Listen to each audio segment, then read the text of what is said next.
Hello, my name is Sam Spiva, and welcome to Fresh Daily, where I give you my regular updates and ideas on the ingredients, techniques, and stories that have inspired and continue to inspire my perspective on food.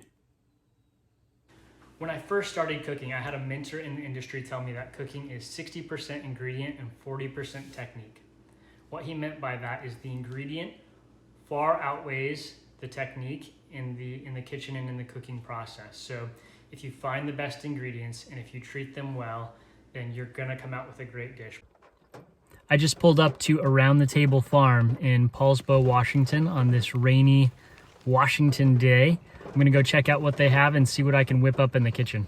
I just got back home from the pop-up farm stand I got from Walker Meadows Farms out of Paulsbo, one of the farms represented in the pop-up.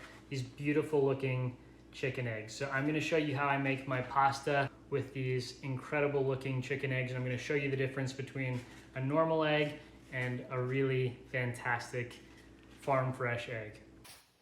Okay, so I wanna show you how important fresh ingredients are in your cooking. I've got 2 eggs here. The brown egg is from a local farm. I just bought it this morning, and then the white egg is an egg that was purchased from a local grocery store. My brown egg here, I'll go ahead and crack that open from Walker Meadows Farms. You can see instantly the egg yolk itself is holding its form. It's not droopy at all. It's just perfectly holding its form. That shows its freshness. The white and the yolk are both really rich in color. So you can see that's a beautiful egg. I'm gonna go ahead and crack open the white egg now from the big box grocery store. You can see that that's much more pale in color. You can also see that the egg white, there's a lot of droop to it here in this area. You can see there's almost like 2 different types of white. There's this one that holds close to the yolk, and then there's this much more liquidy one on the outside that's not observable in the farm egg. And that's a sign of it just not being fresh. So it's sat on the grocery store shelf for a while. It's been in a truck for a while. It probably came from a farm, states away. And this one I purchased this morning. You can really tell in the appearance, it just looks more fresh. The egg white is holding together. The yolk is perfect. It's vibrant, it's beautiful. And I think it's really gonna make a huge difference in my egg yolk pasta. Okay, now I'm gonna put my pasta dough together. I have my flour here, my farm fresh eggs and egg yolks, and I have a little bit of milk and olive oil.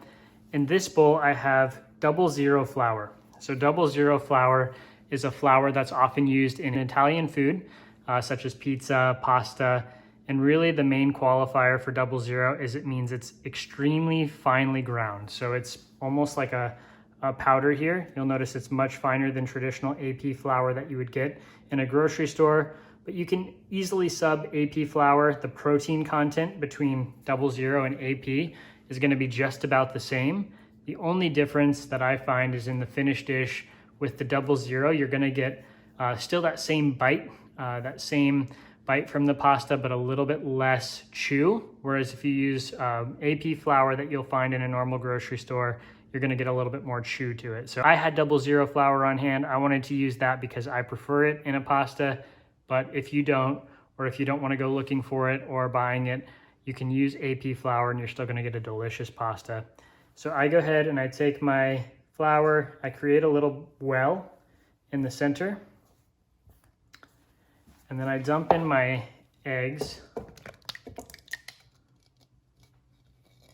as well as my whole milk and olive oil. And then I'll mix mine and knead it using my KitchenAid mixer. I'm gonna go ahead and turn it on low and just let it all incorporate together. Once the dough has been incorporated and you see it start to form kind of a smooth dough, then you can go ahead and let it knead for a while until it develops its gluten and elasticity.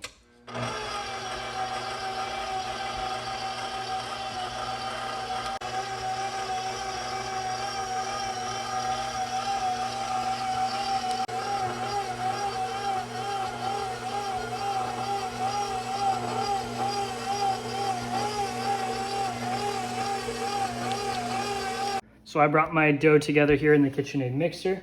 If you didn't have a mixer, you can go ahead and bring it all together by hand, mix it together until it's fully incorporated. And then you want to knead it against a cutting board or a counter surface like this until you notice the dough start to develop elasticity. So the gluten, as you knead the dough, will develop and become springy. So as you can see, when you push on the dough, it springs back into shape, which means that the gluten has developed and it's going to be ready to become beautiful pasta. This egg yolk pasta with the farm fresh eggs is just beautiful. It's bright and vibrant yellow, and it's going to stay that way as it's cooked, and it's going to be a beautiful, rich pasta dough. Okay, so now that the pasta has rested for 30 minutes, we're gonna go ahead and roll it out. I've got a pasta roller here.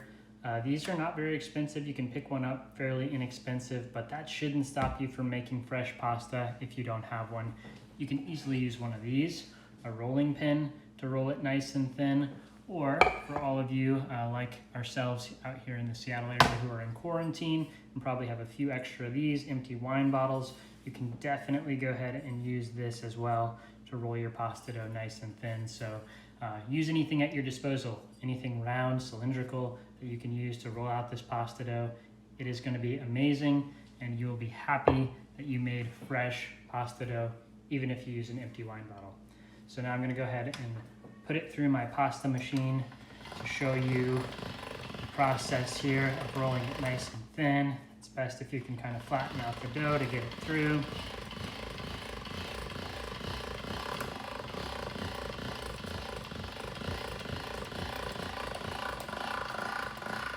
So when you're rolling pasta through a machine, you want to go ahead and fold it over in a way that, as you can see here, this end is closed and this end is the open end.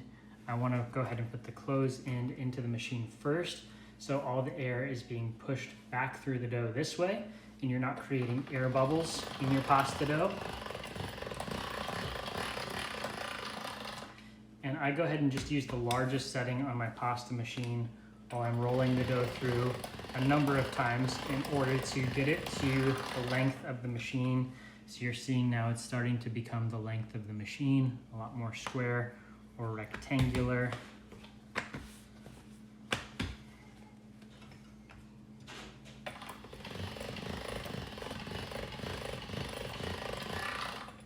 Okay, so this is beautiful. I'm now ready to start moving it down to my next setting.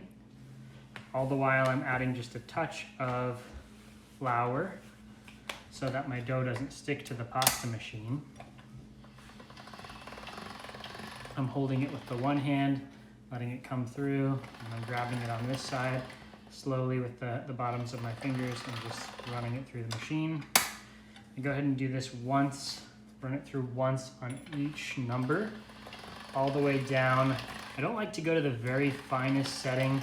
I like to go one before the finest setting and then run it through twice there. So you're not getting it quite so thin. I like to use it really thin for ravioli or for some filled pastas, but when it comes to fettuccine or spaghetti or some of those styles of pasta, I really like to make sure that it still has some more bite to it and it's not too thin.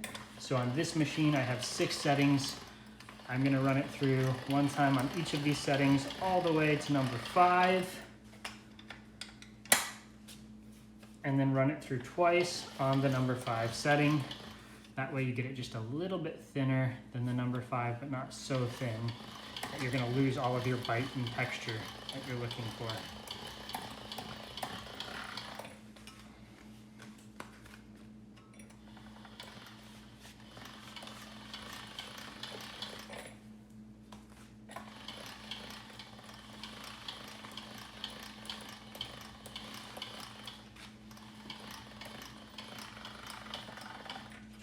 And that's it. You can see this beautiful sheet of pasta dough. It's been run through the roller. I'm gonna cut it into sections. And then I'm gonna put it through the pasta cutter for fettuccine. You can also put this on a cutting board and cut it by hand if you would prefer, or if you don't have one of these pasta machines. So now with the cutter here, you can go ahead and attach it to your pasta machine and put the handle in.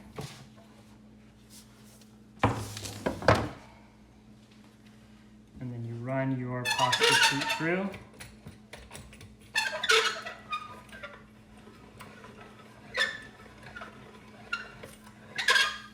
You can see the dough cuts beautifully into this nice egg yolk fettuccine.